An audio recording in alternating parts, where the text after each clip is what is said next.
যোগদান করেছেন, সেখানে তিনি যোগদান করে আরবের শায়েখদের সাথে পরিচিত হয়েছেন। সেখানে তিনি শুনেছেন আরবের শায়েখরা চ্যালেঞ্জ করে বলেছে কোরআনে কোনো ভুল নাই। কোরআনে কোনো ভুল আছে? তিনি বলে আমার বাইবেলের ভিতরে কত গুজামি, পৃথিবীর সব বই ভুল আছে, আর কোরআনের ভিতরে বুঝি কোনো ভুল নাই। আমি ফ্রান্সের বিখ্যাত সার্জন ডক্টর মরিস বুকাইলি কোরআনের ভুল বের করে ছাড়বো।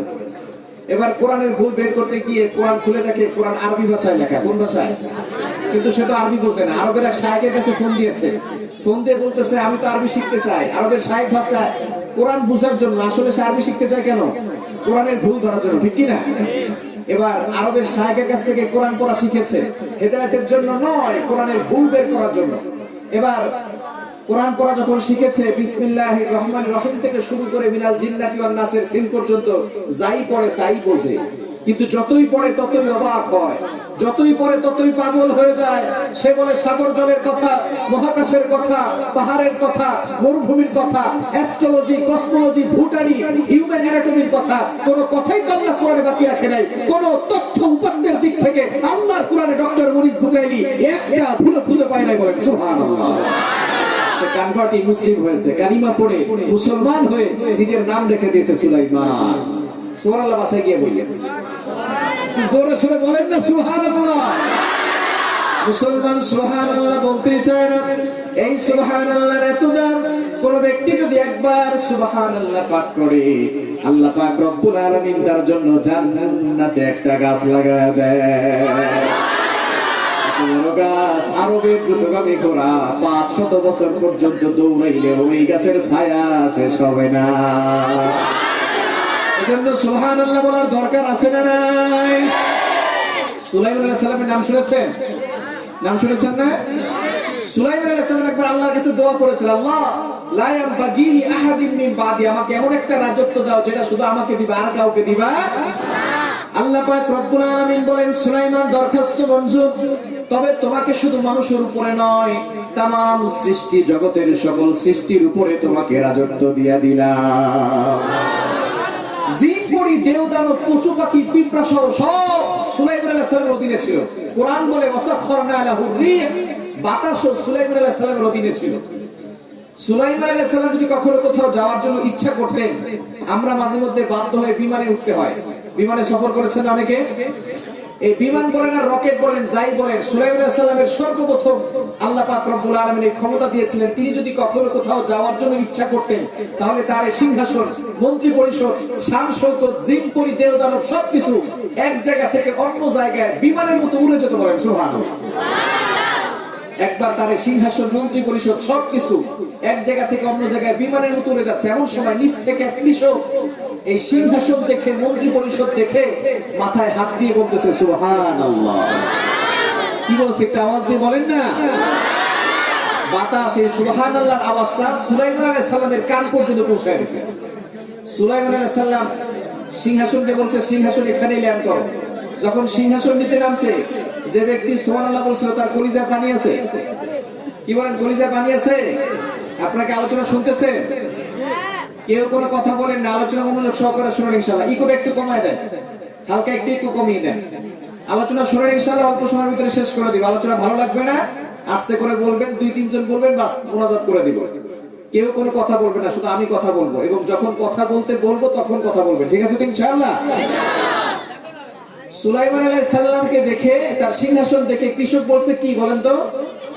সুবহানাল্লাহ। মাথায় হাত দিয়ে কি বলছে? সুবহানাল্লাহ বলার সাথে সাথে বাতাস এই সুবহানাল্লাহর আওয়াজটা সুলাইমান আলাইহিস সালামের কান পর্যন্ত পৌঁছে দিয়েছে। সুলাইমান আলাইহিস সালাম বলেন, সিংহাসন এখানেই ল্যান্ড করো। যখন সিংহাসন নিচে নামছে, যে ব্যক্তি সুবহানাল্লাহ বলছে কলিজায় পানি আছে, থরথর করে কাঁপা শুরু করছে। সুলাইমান আলাইহিস সালাম ডাক দিয়ে বলে, ইয়া হাদা তাল, হেই ম্যান কাম হিয়ার, এদিকে আসো। আমি যখন উপর দিক দিয়ে যাচ্ছিলাম তখন তুমি কি বলছো? বলে, হুজুর আমাকে ক্ষমা করেন, আমি কিছু বলিনি। বলে, না তুমি কি বলছো তাড়াতাড়ি বলো। বলে, হুজুর আল্লাহর রাস্তে আমাকে ক্ষমা করেন, আমি কিছু বলি না। বলে, না তুমি একটা শব্দ বলছো, কি বলছো তাড়াতাড়ি বলো। এবার লোকটা বলতেছে, হুজুর আমি ইচ্ছা করে কিছু বলি নাই, আপনার এই সিংহাসন দেখে, আপনার এই শান শৌকত দেখে, আপনার এই শান শৌকত দেখে ইচ্ছা করে কিছু বলি নাই, অটোমেটিক আমার মুখ থেকে সুবহানাল্লাহ বের হয়ে গেছে। বলেন না সুবহানাল্লাহ। সুলাইমান আলাইহিস সালাম ডাক দিয়ে বলেন, বাবা তুমি কি বলছো? তুমি কি জানো তোমার এই সুবহানাল্লাহ যদি এক পাল্লায় রাখা হয়, আমার এই সিংহাসন, মন্ত্রী পরিষদ, শান শৌকত সবকিছু যদি এক পাল্লায় রাখা হয়, তাহলে তোমার এই সুবহানাল্লাহর পাল্লাটা কয়েক কোটি গুণ বেশি ভারী হয়ে যাবে। এজন্য সুবহানাল্লাহ বলার দরকার আছে না নাই? এজন্য কোরআন থেকে আলোচনা শোনার দরকার আছে না নাই? কোরআন দিয়ে জীবনকে পরিচালনা করার দরকার আছে না নাই? আবার কোরআন দিয়ে কথা বললে ঝামেলা আছে না নাই? কোরআন দিয়ে যখনই আপনি কথা বলবেন তখনই ঝামেলা আছে, ঠিক কি না? আপনার চলন একদিকে, কোরআন বলে এই চলন দিতে হবে না, অন্য পথে চলতে হবে। এখন আপনার চলন বাদ হবে না কোরআন বাদ হবে? কোনটা বাদ হবে? কোরআন বাদ হবে না চলন বাদ হবে? আপনার পীর বলে এক কথা, কোরআন বলে আর এক কথা। পীর বাদ নাকি কোরআন বাদ? কোরআন বাদ না পীর বাদ? আপনার নেতা বলে এক কথা, কোরআন বলে আর এক কথা। আওয়াজ দিয়ে বলেন কে বাদ? আল্লাহর কোরআনের বিরুদ্ধে যারা যাবে তাদের কোনো কথা আমরা শুনতে চাই না, ঠিক কি না? আল্লাহ পাক রব্বুল আলামিন পবিত্র কোরআনুল কারীমে সূরাতুল মুমিনুনের ভিতরে মুমিনদের 7টি বৈশিষ্ট্য বর্ণনা করেছেন। কয়টি? আওয়াজ দিয়ে বলেন কয়টি? আমাদের সমাজে অনেক মানুষ আছে দাড়িগুলো পেকে গেছে, আবার নিজেকে মুমিন বলে দাবি করে। চায়ের স্টলে বসে বসে পায়ের উপরে পা তুলে চা খায় আর বলে নামাজ না পড়লে কি হয়েছে, সুদ খাইলে কি হয়েছে, ঈমান ঠিক আছে। এরকম মুসলমান আমাদের সমাজে আছে না নাই? ঈমানদারের দাবিদার হলেই ঈমানদার হওয়া যায়? ঈমানদার হতে হলে 7টি বৈশিষ্ট্য লাগবে, 7টি কোয়ালিটিপূর্ণ মুমিন হতে হবে। যদি 7টি বৈশিষ্ট্যপূর্ণ মুমিন আপনি হতে পারেন, আল্লাহ বলেন উলাইকা হুমুল ওয়ারিসুন আল্লাযীনা ইয়ারিসুনাল ফিরদাউস, আমি আল্লাহ তাআলা তাদের জন্য জান্নাতুল ফিরদাউসের মালিক বানায়া দিব। We all want to be successful, but many of us don't know what success is. আমরা সকলেই সফলতা অর্জন করতে চাই, ঠিক কি না? কিন্তু কোন জিনিসে সফলতা সেটা আমরা অনেকেই জানি না। Many people think that being able to have money is success. অনেকে মনে করে টাকা পয়সা উপার্জন করতে পারলে মনে হয় আমি সফল হয়ে গেছি। And many people think that being able to have power is success. অনেকে মনে করে যদি ক্ষমতা পেয়ে যায় তাহলেই মনে হয় আমি সফলতা পেয়ে গেছি। বোঝা গেল টাকা পয়সা এবং ক্ষমতা এগুলো কি মূল সফলতার চাবিকাঠি? ক্ষমতা আজকে আছে কালকে নাও থাকতে পারে, ঠিক কি না? নমরুদকে ক্ষমতা দিয়েছিল কে? আরো বলেন কে? সেই নমরুদের ক্ষমতা কি এখনো আছে? আল্লাহ তাআলা নমরুদকে ক্ষমতা দিয়েছেন, আবার জুতা পিটা করে দুনিয়া থেকে বিদায় করেছে, ঠিক কি না? এখনো যারা ক্ষমতা পাওয়ার পরে আল্লাহর সাথে গাদ্দারি করবে, অহংকার করবে, মানুষের উপরে জুলুম করবে, তাদেরকেও নমরুদের মতো জুতা পিটা করে দুনিয়া থেকে বিদায় করা হবে, ঠিক কি না বলেন? বোঝা গেল ক্ষমতাই সব সফলতার চাবিকাঠি নয়। টাকা পয়সা আজকে আপনার কাছে আছে, রাতের বেলা ঘুমাবেন, ঘুম ভাঙলেই সকাল, না ভাঙলেই পরকাল, ঠিক কি না? কোটি কোটি টাকার মালিক আপনি, রাতের বেলা ঘুমিয়ে গেছেন, ঘুমের ভিতরে আপনার মৃত্যু হয়ে গেছে। সব টাকা পয়সা কি আপনার সাথে কবরে দিয়ে দিবে? কি বলেন, দিয়ে দিবে? কিভাবে দিবে? কাফনের তো কোনো পকেট নাই, ঠিক কি না? কাফনের কোনো পকেট আছে? বোঝা গেল টাকা পয়সা রেখে আপনাকে চলে যেতে হবে। We have to go back to Allah. আমাদের সকলকে ওই আল্লাহর কাছে ফেরত চলে যেতে হবে। এজন্য দুনিয়াতে টাকা পয়সাই মূল সফলতার চাবিকাঠি নয়। তাহলে সফলতা কোথায় আছে? আল্লাহ পাক রব্বুল আলামিন নিজে বলে দিয়েছেন। 28 নম্বর পারা 7 নম্বর পৃষ্ঠার 5 নম্বর লাইন, সূরাতুল হাশরের 20 নম্বর আয়াতে রব্বুল আলামিন বলেন, লা ইস্তাওয়ি আসহাবুন নারি ওয়া আসহাবুল জান্নাহ, আসহাবুল জান্নাতি হুমুল Faizun. The people of paradise and the people of hellfire, they never be equal. The people of paradise gain the ultimate success in life. যারা জান্নাতি আর যারা জাহান্নামী তারা কখনো সমান হতে পারে? যারা জান্নাতি তারাই হলো সফলকাম। কথাটি কার? আওয়াজ দিয়ে বলেন কথাটি কার? এজন্য আমরা জান্নাতি হতে চাই কি চাই না? আওয়াজ দিয়ে বলেন চাই কি চাই না? আল্লাহ পাক রব্বুল আলামিন কত সুন্দর জান্নাত তৈরি করে রেখেছেন। জান্নাতের কথা বললে জান্নাতে যাওয়ার জন্য উৎসাহ বাড়বে। এজন্য জান্নাতের একটা ঘটনা শুনেন। জান্নাতে একটা মাঠ আছে, সেই মাঠের নাম হচ্ছে মসজিদ। মাঠের নাম কি? আওয়াজ দিয়ে বলতে হবে, মাঠের নাম কি?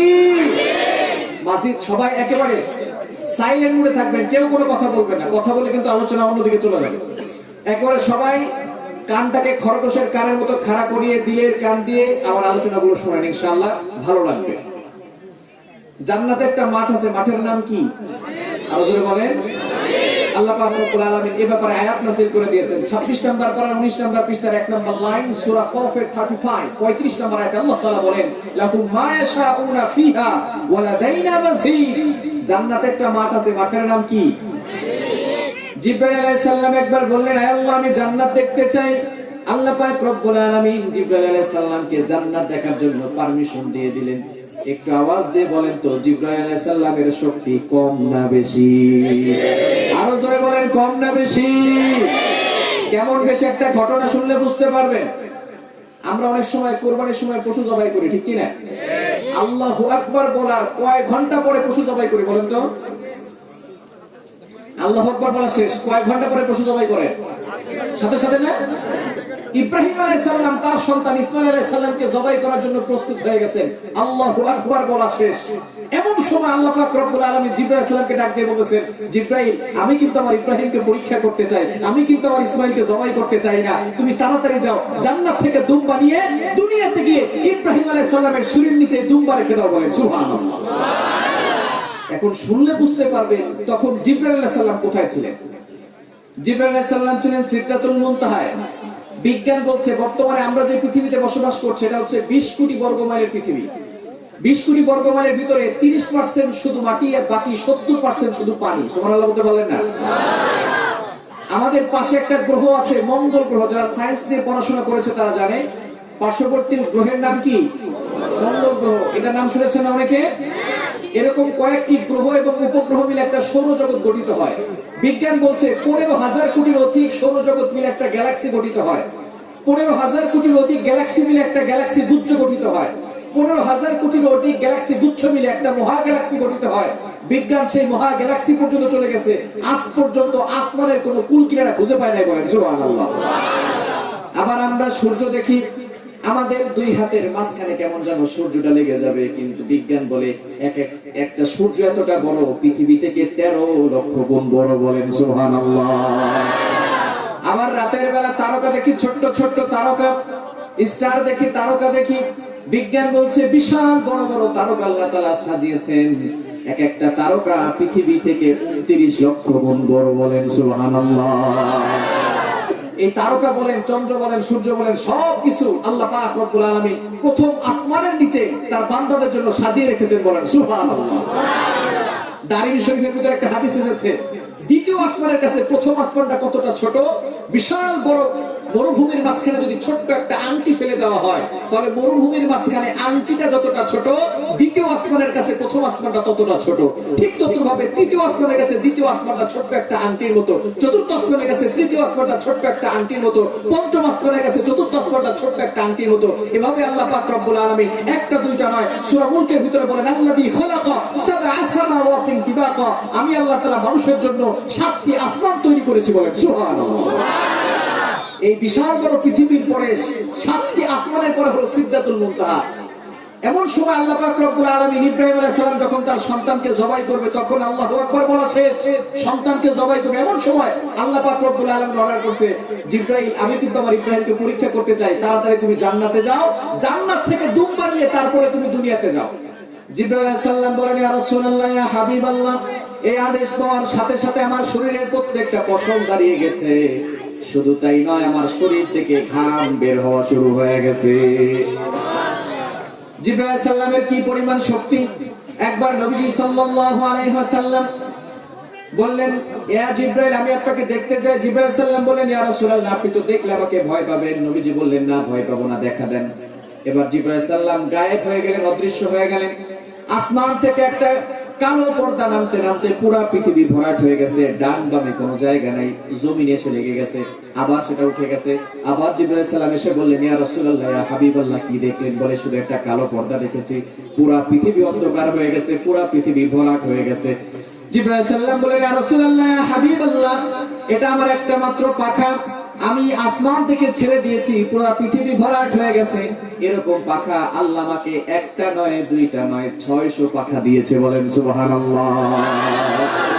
এই 600 পাখা থাকা সত্ত্বেও আল্লাহ পাক রব্বুল আলামিন যখন বলছে তাড়াতাড়ি দুম বানিয়ে যাও, তখন সাথে সাথে তার শরীর থেকে ঘাম বের হওয়া শুরু হয়েছে। তারপর জিবরাইল সালাম বলেন, ইয়া রাসূলুল্লাহ, ইয়া হাবিবাল্লাহ, আল্লাহর আদেশ পালন করতে পারি কি না পারি। তারপর আমি আমার 600 পাখা দিয়ে এমন ভাবে টান দিলাম, 7 আসমান ভেদ করে, জান্নাত থেকে দুম্বা নিয়ে 7 আসমান ভেদ করে জমিয়ে এসে ইব্রাহিম আলাইহিস সালামের ছুরির নিচে দুম্বা রেখে দিয়েছি। এখনো দেখি ছুরি উপর থেকে নিচে আসতেছে। বলেন সুবহানাল্লাহ। জোরে জোরে বলেন না সুবহানাল্লাহ। কি বুঝলেন জিবরাইল সালামের শক্তি কম না বেশি? আরো জোরে বলেন, কম না বেশি? আরো 2 জায়গায় জিবরাইল সালামের 2টা কাজ করতে কষ্ট হয়েছিল। আজকে থাক, আবার অন্য সময় বলবো ইনশাআল্লাহ। আজকে শুনবেন, আজকে শুনবেন। আল্লাহু আকবার। দ্বিতীয় নাম্বার হচ্ছে ইউসুফ আলাইহিস সালামের ভাইরা ষড়যন্ত্র করে তাকে কূপের মধ্যে ফেলে দিয়েছিল। এই ঘটনা আমরা সবাই জানি, ঠিক কি না? ঘটনা বলার মূল উদ্দেশ্য নয়, আমি আপনাদেরকে একটা শিক্ষণীয় বিষয় জানাতে চাচ্ছি। অনেক সময় যারা আলেমদেরকে দেখতে পারে না, কোরআন প্রেমিকদেরকে দেখতে পারে না, বিশেষ করে আমাদের বাংলাদেশে আলেমরা হক কথা বললে বন্দী করে রাখে, ঠিক কি না? আলেমরা হক কথা বললে তাদেরকে দেশ থেকে বিতাড়িত করে দেওয়া হয়, ঠিক কি না? দুর্নীতিবাজরা রাষ্ট্র চালায়, দুর্নীতিবাজরা, আর নেককার মানুষগুলো থাকে জেলের ভিতরে, ঠিক কি না? ভালো করে বুঝেন। ইউসুফ আলাইহিস সালামের 11 ভাই মিলে ইউসুফ আলাইহিস সালামকে কূপের মধ্যে ফেলে দিয়েছে। এখন অনেকের ভিতরে প্রশ্ন জাগতে পারে, কেন ইউসুফ আলাইহিস সালামের ভাইরা, তারা তো নবীর ছেলে, তারা কেন ভাইকে কূপের মধ্যে ফেলে দিল? ভালো করে বুঝেন সবাই। তারা 11 ভাই মিলে ষড়যন্ত্র করেছে যে আমাদের বাবা ইয়াকুব আলাইহিস সালামের অন্তরে ইউসুফের প্রতি ভালোবাসা বেশি। যদি ইউসুফকে হত্যা করা হয়, অথবা যদি ইউসুফকে নাগরিকত্ব ক্যান্সেল করে দেশ থেকে বিতাড়িত করে দেওয়া হয়, অথবা কূপের মধ্যে ফেলে দেওয়া হয়, তাহলে মনে হয় বাবার অন্তর থেকে ইউসুফের ভালোবাসা কমে যাবে। একটু বুঝে শুনে বলেন তো, ইউসুফকে কূপের মধ্যে ফেলে দেওয়ার পরে ইয়াকুব আলাইহিস সালামের অন্তরে সন্তান ইউসুফের প্রতি ভালোবাসা কমছে নাকি আরো বাড়ছে? কমছে নাকি আরো বাড়ছে? কি বাড়া বেড়েছে? ইউসুফ আলাইহিস সালাম যখন হারিয়ে গেল, সাথে সাথে ইউসুফ আলাইহিস সালামের কষ্টে, ইউসুফ আলাইহিস সালামের দুঃখে বাবা ইয়াকুবের চক্ষু দুটি অন্ধ হয়ে গেছে। শুধু তাই নয়, তার 11 জনের সন্তান, এই 11 জনের সন্তান কারো নাম ছিল শামুন, কারো নাম ছিল লাবি, কারো নাম ছিল ইয়াহুদা, কারো নাম ছিল বিনয়ামিন। ইয়াকুব আলাইহিস সালাম কোন সন্তানকে নাম ধরে ডাকতেন না, সবাইকে তিনি ইউসুফ ইউসুফ বলে ডাকতেন। বলেন সুবহানাল্লাহ। বুঝা গেল 11 ভাই মিলে ষড়যন্ত্র করেছে, আর তারা চিন্তা করেছে যে যদি ভাইকে দূরে সরানো যায় তাহলে মনে হয় বাবার অন্তরে ইউসুফের প্রতি ভালোবাসা কমবে। কমছে নাকি আরো বাড়ছে? ঠিক তদ্রুপ ভাবে কিছু মানুষ মনে করে আলেমদেরকে বন্দী করে রাখলে, আলেমদেরকে দেশ থেকে বিতাড়িত করে দিলে, আলেমদেরকে দূরে সরে দিলে মনে হয় মানুষের অন্তর থেকে আলেমদের ভালোবাসা কমানো যাবে। স্পষ্ট ভাষায় ঘোষণা হচ্ছে, আলেমদেরকে দূরে সরিয়ে দিলে, আলেমদেরকে বন্দী করে রাখলে, আলেমদেরকে দেশান্তর করে দিলে মানুষের মনের অন্তর থেকে আলেমদের ভালোবাসা কখনো সরানো যাবে না, ঠিক কিনা বলেন? বলেন তো, আলেমদের প্রতি ভালোবাসা কমছে নাকি আরো বাড়ছে? বলেন, কমছে নাকি বাড়ছে? তারা অপপ্রচার চালায়। আল্লাহ বলেন, আমি কিন্তু কৌশল অবলম্বন করি। সূরা আনফালের 30 নম্বর আয়াতে আল্লাহ বলেন, ওয়ায়ামকুরুনা ওয়ায়ামকুরুল্লাহ ওয়াল্লাহু খায়রুল মাকিরিন। আল্লাহু আকবার। তারা অপপ্রচার চালায়। এই যে মুফতি আমির হামজা কিছুদিন আগে মুক্তি পেয়েছে, তার আগে মাহফিলে যদি লোক হইতো 20,000, এখন জেলখানা থেকে বের হওয়ার পরে এই পরিমাণ মানুষের অন্তরে ভালোবাসা বাড়ছে, এখন তার মাহফিলে লোক হয় 1 লাখ। সুবহানাল্লাহ। বাঁচা গিয়া জোরে সোরে বলেন না সুবহানাল্লাহ। বুঝা গেল মানুষের অন্তরে তাদের প্রতি ভালোবাসা কমছে নাকি আরো বাড়ছে? বলেন, কমছে নাকি আরো বাড়ছে? অপপ্রচার চালিয়েছিল যে আলেমদেরকে দূরে সরিয়ে দিলে মনে হয় কোরআনের দাওয়াত বন্ধ হয়ে যাবে। কোরআনের দাওয়াত কি বন্ধ হয়েছে নাকি আরো বেড়েছে? এই কোরআনের দাওয়াত যারা সহ্য করতে পারে না, বিশেষ করে আবু জাহেল, উতবা, শাইবা, তারা অপপ্রচার চালিয়েছিল। সর্বপ্রথম যখন হজের সময় আসতো, সকল মানুষদেরকে আবু জাহেল, উতবা, শাইবা গেটের সামনে দাঁড়িয়ে বলতো, খবরদার, মদিনায় কিন্তু নতুন পাগলের আমদানি হয়েছে, খবরদার ওই পাগলের কথা কেউ শুনবে না, পাগলের কথা শুনলে কিন্তু তোমরাও পাগল হয়ে যাবে, ওই পাগলের কথা কেউ শুনবে না। এবার লোকজন চিন্তা করতেছে, আবু জাহেল হচ্ছে আমাদের নেতা, আমাদের সর্দার, আবু জাহেলের কথা মানতে হবে, ওই পাগলকে দেখা যাবে না। কিন্তু তারপরও কিছু কিছু মানুষ মনে করলো, কেমন পাগল হয়েছে, একটু পাগলটাকে দেখি। এবার পাগলটাকে দেখতে যখন আসছে, দেখে এত সুন্দর চেহারা, এই সুন্দর চেহারার মানুষ কখনো পাগল হতে পারে না, এই সুন্দর চেহারার মানুষ কখনো মিথ্যা কথা বলতে পারে না। এত সুন্দর চেহারা দেখে নেতা বলেছে, পাগলের কথা শোনা যাবে না, সেই পাগলের চেহারা দেখে তারা কালিমা পড়ে মুসলমান হয়ে গেছে, বলেন সুবহানাল্লাহ। আবার অনেকের কানের ভিতরে তুলা দিয়ে রাখছে, খবরদার মুহাম্মদের কোনো কথা শুনবা না। এবার কিছু মানুষ মনে করছে কথা শুনবো না, একটু কোরআন তেলাওয়াত শুনবো, আমরা কখনো ইসলাম কবুল করব না, শুধু কানের তুলাটা সরিয়ে দিয়ে মুহাম্মদের মুখ থেকে কোরআন তেলাওয়াতটা শুনতে চাই। এবার কানের থেকে তুলা সরিয়ে দিয়ে যখন মুহাম্মদ সাল্লাল্লাহু আলাইহি সাল্লামের কোরআন তেলাওয়াত শুনলো, সাথে সাথে মানুষগুলো পাগল পারা হয়ে বলল, এই কথাগুলো কখনো মুহাম্মদ বানিয়ে বলতে পারে না, কোরআন সত্য, মুহাম্মদ সত্য, আল্লাহ সত্য। সাথে সাথে মানুষগুলো কালিমা পড়ে মুসলমান হয়ে গেছে, বলেন সুবহানাল্লাহ। তারা অপপ্রচার চালিয়েছিল, আর আল্লাহ পাক রব্বুল আলামিন বলেন ওয়ায়ামকুরুন ওয়ায়ামকুরুল্লাহ আল্লাহু খায়রুল মাকিরিন। সবচেয়ে বড় কৌশল অবলম্বনকারী কে? আওয়াজ দিয়ে বলেন কে? ইউসুফ আলাইহিস সালামকে তার ভাইরা ষড়যন্ত্র করে কূপের মধ্যে ফেলে দিয়েছে।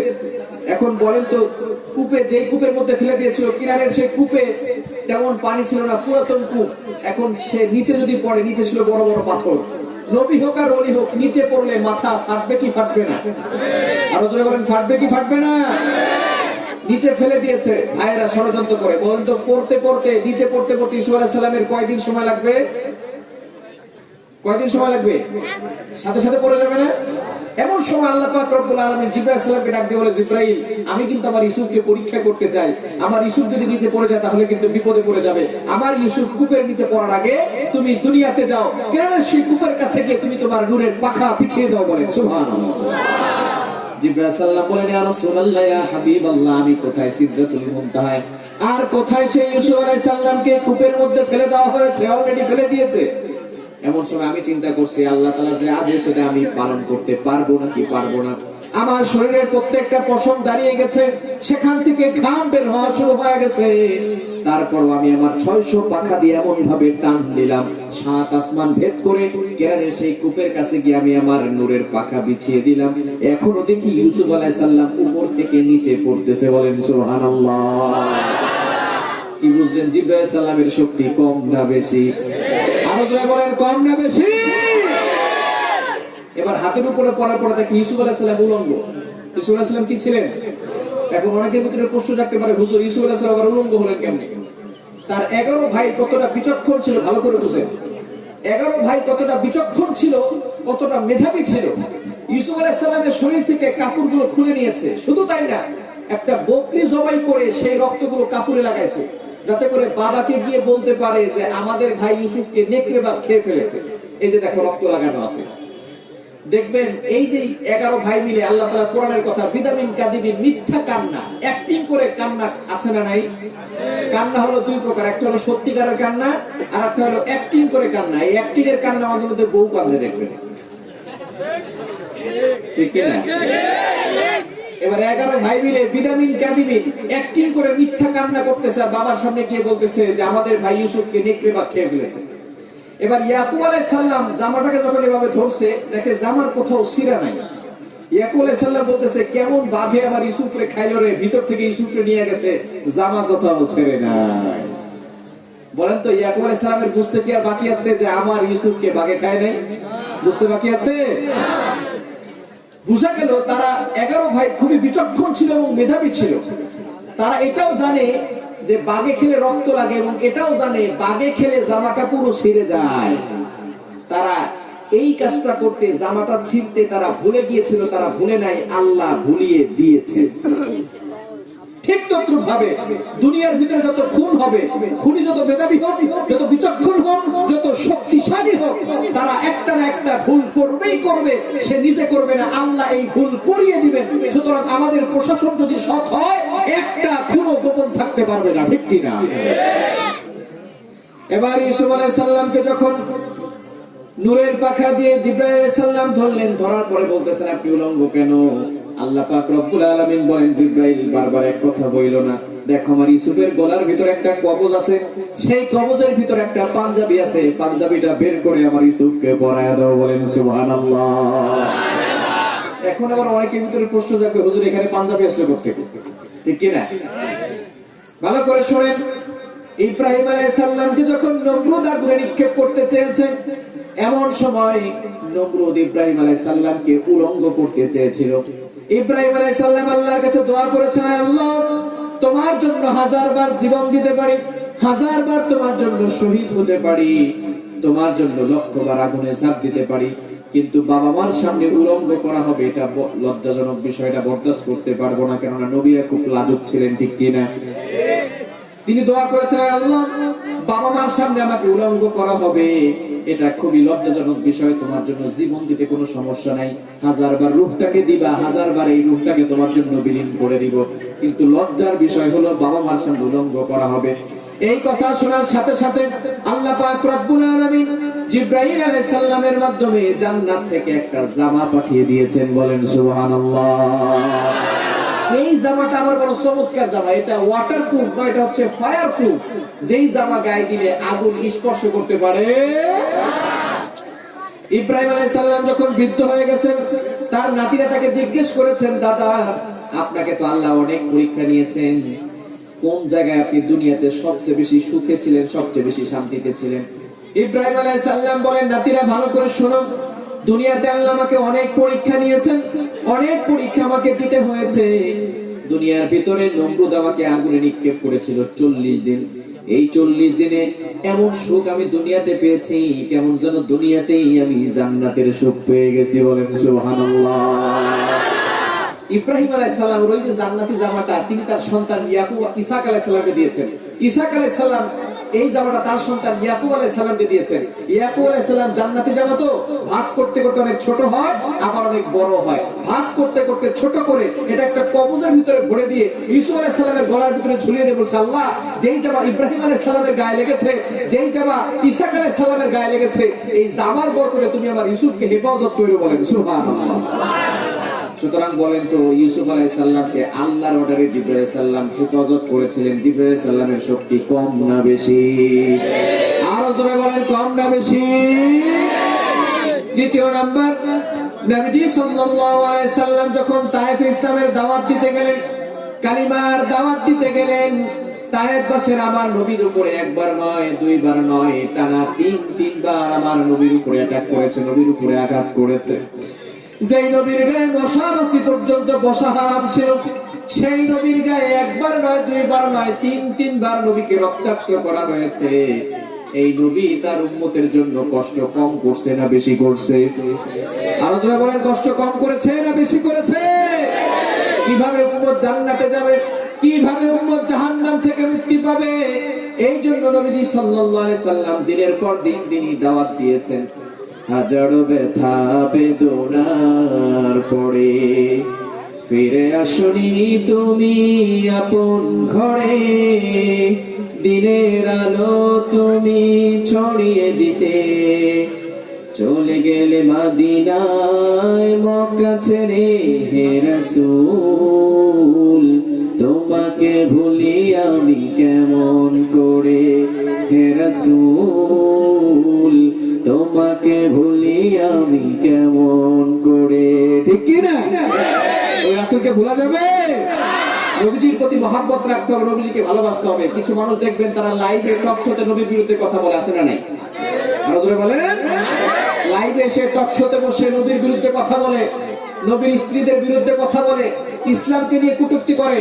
স্পষ্ট আমাদের ঘোষণা হচ্ছে, লাইভে টক শোতে নবীর বিরুদ্ধে কথা বলো, সাহস থাকলে তাওহীদের জনতার সামনে আসো, পিঠের চামড়া নিয়ে বাড়ি যেতে পারবে না, ঠিক কিনা বলেন? এজন্য আমাদের ঈমানকে শক্তিশালী করতে হবে। নিজের বাবা মাকে যতটা ভালোবাসি তার থেকেও নবীকে বেশি ভালোবাসার দরকার আছে না না? আমাকে গালি দাও কোনো সমস্যা নাই, আমার মাকে গালি দাও কোনো আপত্তি নাই, আমার বাবাকে গালি দাও কোনো আপত্তি নাই, কিন্তু আমার নবীর বিরুদ্ধে যেই মুখ দিয়ে কথা বলা হবে সেই মুখের জিভ টেনে ছেড়ে ফেলা হবে, ঠিক কি না? এজন্য ঈমানকে শক্তিশালী করার দরকার আছে না নাই? নবীজি সাল্লাল্লাহু আলাইহি সাল্লাম তায়েফে যখন দাওয়াত দিতে গেলেন, তায়েফবাসীরা যুবকদেরকে লেলিয়ে দিয়েছে, যুবকরা আমার নবীর উপরে আঘাত করা শুরু করেছে। নবীজির সাথে ছিলেন নবীজির পালক পুত্র যায়েদ রাদিয়াল্লাহু তাআলা আনহু। যায়েদ রাদিয়াল্লাহু তাআলা আনহু একটা কাপড় দিয়ে নবীজির শরীর থেকে যেখান থেকে রক্ত বের হয় রক্তগুলো মুছে দেন। রক্ত মুছতে মুছতে কাপড়টা ভিজে গেছে, আর সেখান থেকে রক্ত শোষণ করে না, কাপড়টা রক্তে ভিজে গেছে। এমন সময় নবীজি সাল্লাল্লাহু আলাইহি সাল্লাম ভেজা কাপড় দিয়ে যেখান থেকে রক্ত বের হয় সেখান থেকে মুছতেছেন। এমন সময় যায়েদ রাদিয়াল্লাহু তাআলা আনহু বলেন, ওগো নবীজি, আপনি কি জানেন না রক্তে ভেজা কাপড় দিয়ে যদি রক্তে মোছা হয় তাহলে সেই কাপড়ের রক্ত শোষণ করে না, আর চামড়ার উপরে বারবার সেই কাপড় দিয়ে মুছলে সেই রক্ত চামড়ার ভিতরে প্রবেশও করে না, তারপর আপনি কেন বারবার এই কাপড়টা দিয়ে রক্ত মুছতেছেন? এবার নবীজি বলেন, যায়েদ ভালো করে শোনো, যদিও তায়েফের লোকেরা আমাকে চিনতে পারে নাই, তায়েফের লোকেরা আমাকে আঘাত করেছে, আমাকে রক্তাক্ত করেছে, আমাকে রক্তে রঞ্জিত করে দিয়েছে, কিন্তু আমার শরীরের এক ফোঁটা রক্ত যদি জমিনে পড়ে যায়, তায়েফের জমিন এক সেকেন্ড আমার রক্ত চিনতে দেরি করবে না, সাথে সাথে তায়েফের জমিনে ভূমিকম্প শুরু হয়ে যাবে। আল্লাহু আকবার। এমন সময় নবীজি সাল্লাল্লাহু আলাইহি সাল্লামের পা মোবারক রক্তে রঞ্জিত হয়ে চামড়ার মোজা ভেদ করে এক ফোঁটা রক্ত নিচে পড়ে যাবে। এমন সময় আল্লাহ পাক রব্বুল আলামিন জিবরাইল সাল্লামকে ডাক দিয়ে বলে, ও জিবরাইল, আমি কিন্তু আমার নবীকে রহমত হিসেবে দুনিয়াতে নাজিল করেছি, আমার নবী যেখানে থাকবে সেখানে আমি গজব দিব না। ওমা কান আল্লাহু ইউআযিবুহুম ওয়া আনতা ফীহিম, নবী যেখানে থাকবে সেখানে আমি আযাব দিয়ে ধ্বংস করে দিব না। আমার নবীর এক ফোঁটা রক্ত কিন্তু তায়েফের জমিনে পড়ে যাবে, তায়েফের জমিনে যদি পড়ে যায় আমি আল্লাহর অর্ডার দিতে হবে না, সাথে সাথে জমিনের ভিতরে ভূমিকম্প শুরু হয়ে যাবে। জিবরাইল তাড়াতাড়ি যাও, আমার নবীর পা মোবারক থেকে রক্ত মোবারক জমিনে পড়ার আগে তুমি তোমার নূরের পাখাগুলো বিছিয়ে দাও। বলেন সুবহানাল্লাহ। জিবরাইল সাল্লাল্লাহু বলেন, ইয়া রাসূলুল্লাহ, ইয়া হাবিবাল্লাহ, আমি কোথায়? সিদরাতুল মুনতাহায়, আর আপনার রক্ত মোবারক পায়ের মোজা থেকে পড়ে যাবে জমিনে। এমন সময় আল্লাহ তাআলা যখন অর্ডার দিয়েছে, সাথে সাথে আমার শরীরের প্রত্যেকটা পশম দাঁড়িয়ে গেছে, সেখান থেকে ঘাম বের হওয়া শুরু হয়ে গেছে। এরপরেও আমি আমার 600 পাখা দিয়ে এমন ভাবে টান দিলাম, 7 আসমান ভেদ করে সেই তায়েফের জমিনে এসে আমি আমার নূরের পাখাগুলো বিছিয়ে দিয়ে দেখি এখনো আপনার রক্তের ফোঁটা উপর থেকে নিচে পড়তেছে। বলেন সুবহানাল্লাহ। বুঝা গেল জিবরাইল সাল্লামের শক্তি কম না বেশি? আরো জোরে বলেন, কম না বেশি? ওই জান্নাতে একটা মাঠ আছে, সেই মাঠের নামটা কি মনে আছে আপনাদের? কি নাম সেই মাঠের নাম? কি ভুলে গেছে?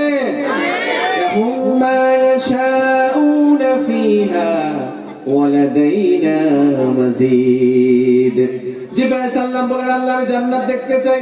আল্লাহ বললেন, জিবরাইল তোমাকে পারমিশন দিয়ে দিলাম, জান্নাতের ভিতরে একটা মাঠ আছে, মাঠের নাম হলো মসজিদ। এই মসজিদ নামক মাঠ জিবরাইল সাল্লাম ঘোরা শুরু করলেন।